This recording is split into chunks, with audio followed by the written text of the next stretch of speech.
আসসালামু আলাইকুম রহমতুল্লাহি ওবরকাতুহু। সম্মানিত দর্শক, আওয়ামী লীগের জন্য আমেরিকার মায়াকান্না শুরু হয়েছে। কেন?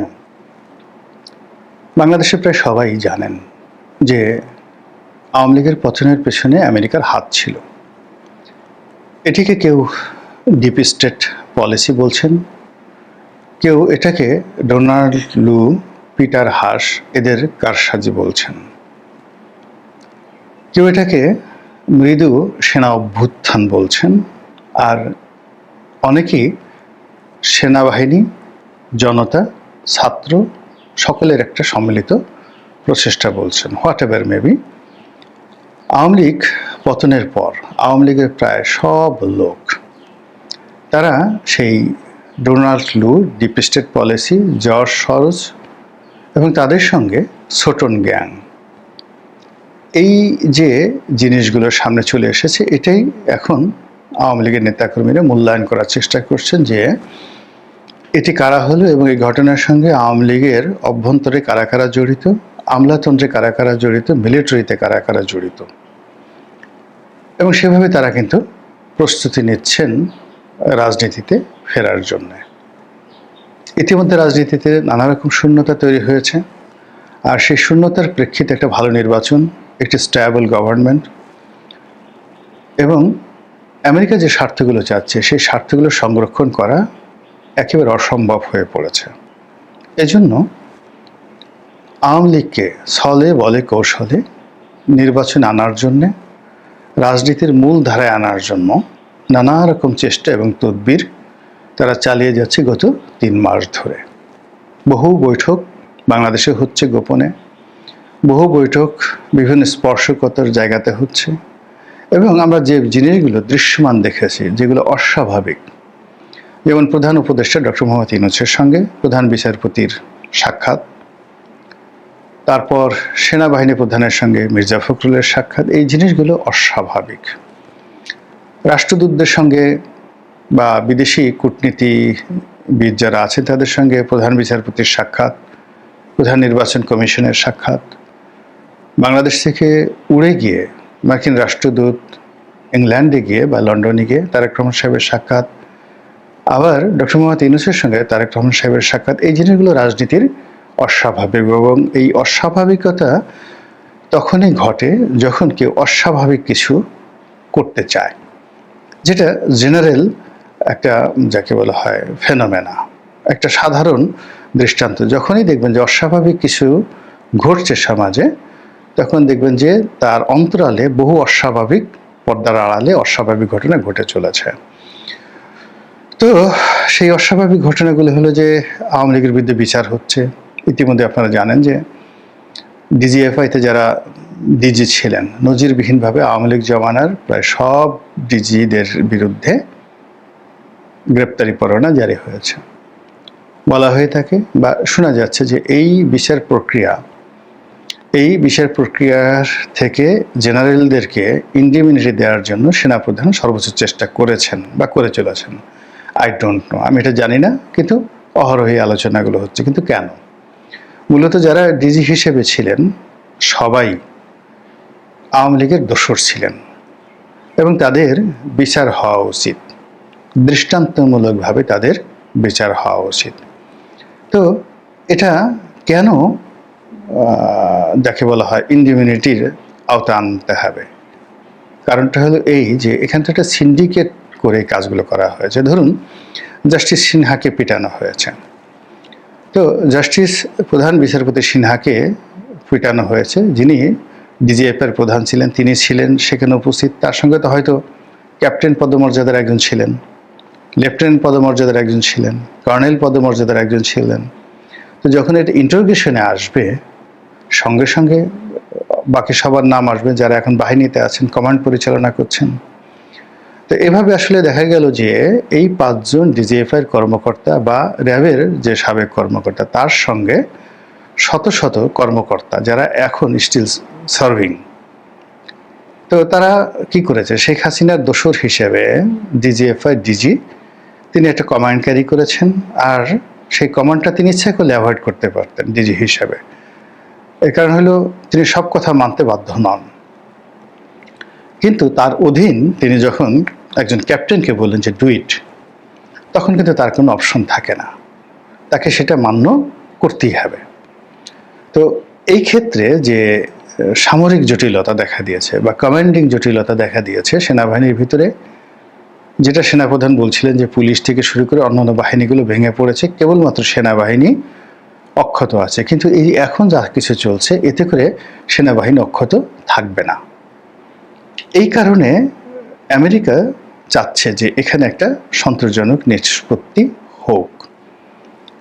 এর কারণ হলো তারা পাকিস্তানে যে ইমরান খানকে হটিয়েছিলেন একই মডেল বাংলাদেশে করা যাচ্ছে না। এর কারণ হলো ডিপ স্টেট পলিসির ফার্স্ট ফেজে ইমরান খানকে সিলেক্ট করেছিল আমেরিকা, এবং আমেরিকা এই বাংলাদেশে যেভাবে এই মুহূর্তে জামাতকে আমেরিকা প্রমোট করছে, জামাতকে আমেরিকা প্রমোট করছে, আবার বলছে। এবং দেখুন, অনেক আগে সজীব ওয়াজের জয়, সজীব ওয়াজের জয়, এটা 2000 কত 16-17 সনে হয়তো তিনি বলেছিলেন যে এখন আমেরিকান দূতাবাস হয়ে গেছে জামাতের ঘাঁটি, আমেরিকান দূতাবাস হয়ে গেছে জামাতের ঘাঁটি। অর্থাৎ আমেরিকা প্রয়োজনে যে কোনো প্রতিষ্ঠানের সাথে, যে কোনো লোকের সাথে, সেটা একদিন আগে যাদেরকে জঙ্গি বলেছে, একদিন আগে যাকে ফাঁসি দেওয়া হয়েছে তার স্ত্রী বা তার সন্তানের সঙ্গে তার পরের দিন একই টেবিলে বসে তারা খেতে পারে, ওদের কাছে এটা কোনো বিষয় নয়, যখন যাকে প্রয়োজন।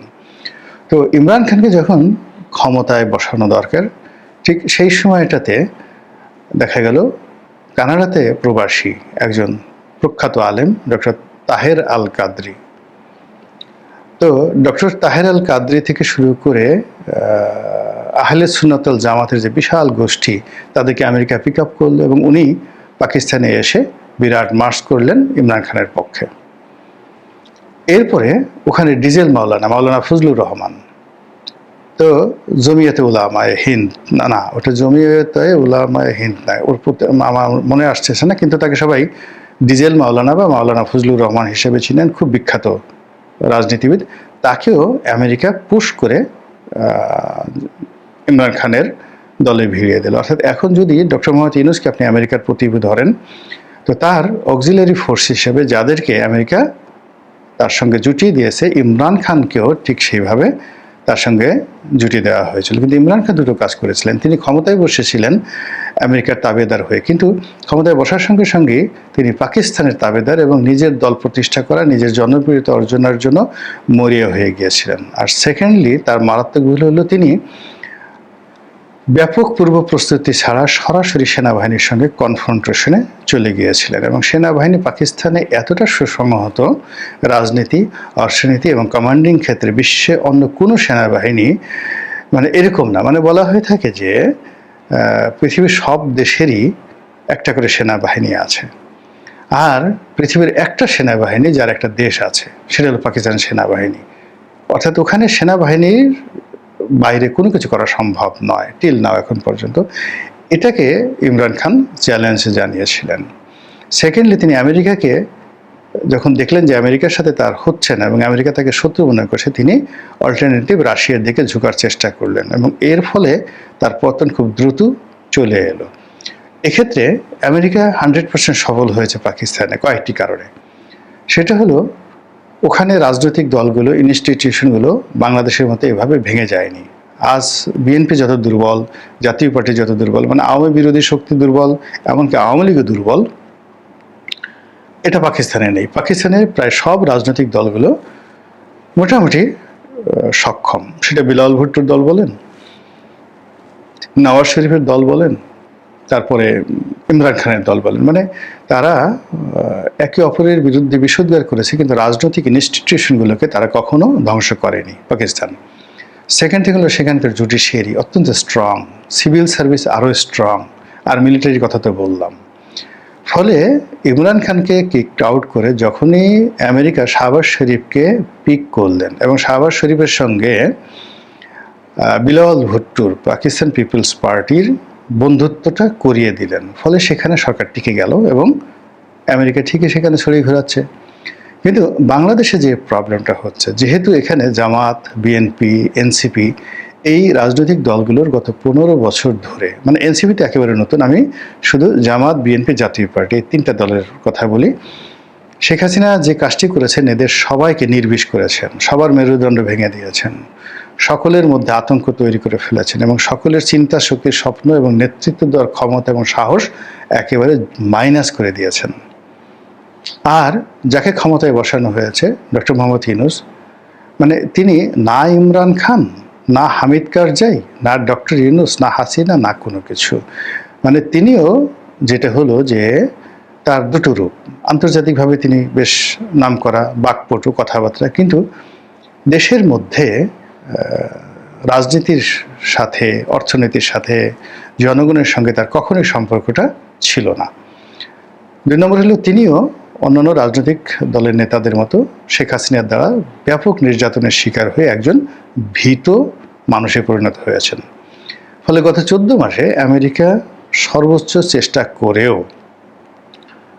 এই মানে পাকিস্তান মডেলে একটি রাষ্ট্র তৈরি করার জন্য, একটি সরকার গঠন করার জন্য, একটি নির্বাচন অনুষ্ঠানের জন্য প্রাণান্ত চেষ্টা করে এখন বলতে গেলে শূন্যের কোঠায় চলে এসছে। এটা সম্ভব নয়।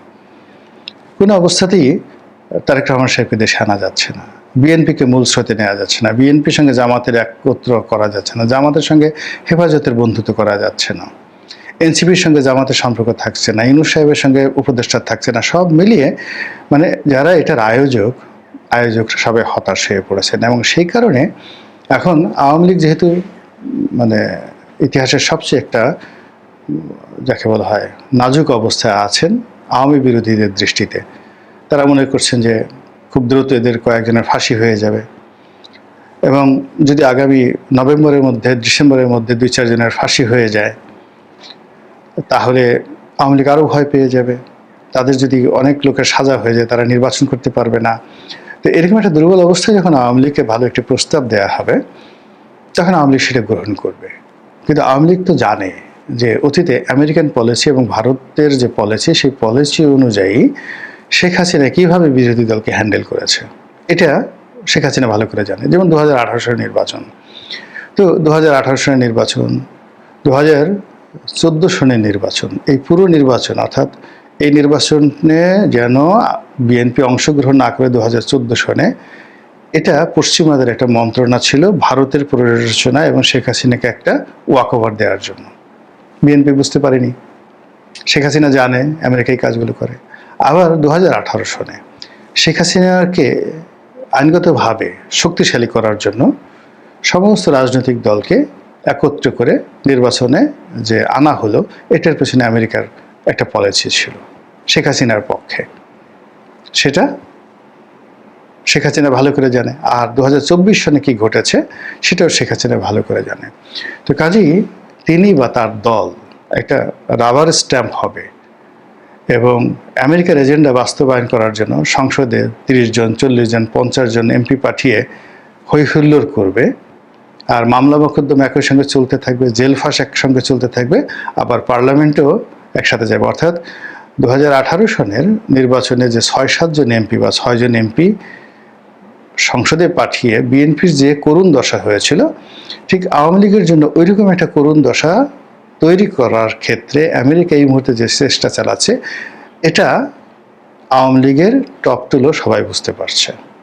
ফলে কি হচ্ছে, এই যে সাবির হোসেন চৌধুরীর সঙ্গে পশ্চিমা রাষ্ট্রদূতদের বৈঠক, পেছনে আমেরিকার হাত, বা অনেকে বলার চেষ্টা করছে যে দিল্লিতে অনেক বৈঠক হচ্ছে, দুবাইতে বৈঠক হচ্ছে, ব্যাংককে বৈঠক হচ্ছে, এমনকি আমেরিকাতে সজীব ওয়াজেদ জয়ের সঙ্গে বৈঠক হচ্ছে, কোনো লাভ হচ্ছে না। আওয়ামী লীগ যেটা মনে করছে যে না, তাকে যদি সাস্টেন করতে হয় তাহলে লড়াই করে, সংগ্রাম করে সাস্টেন করতে হবে, আর যদি তাদের শেষ হয়ে যেতে হয় তাহলে জুলুম অত্যাচারে তাদেরকে শেষ হয়ে যেতে হবে। মাঝামাঝি কোনো কিছু হলে তাদের এখন যতটুকু আছে এর কিছুই থাকবে না। ফলে আমেরিকা যে মায়াকান্না শুরু করেছে, এটি অন্তত পক্ষে আওয়ামী লীগের জন্য সফল হবে বলে, বা আওয়ামী লীগের দ্বারা এটি সফল করানো যাবে বলে আমি মনে করছি না। মহান আল্লাহ আমাদের সবাইকে হেদায়েত দান করুন এবং হেফাজত করুন। আসসালামু আলাইকুম ওয়া রাহমাতুল্লাহি ওয়া বারাকাতুহু।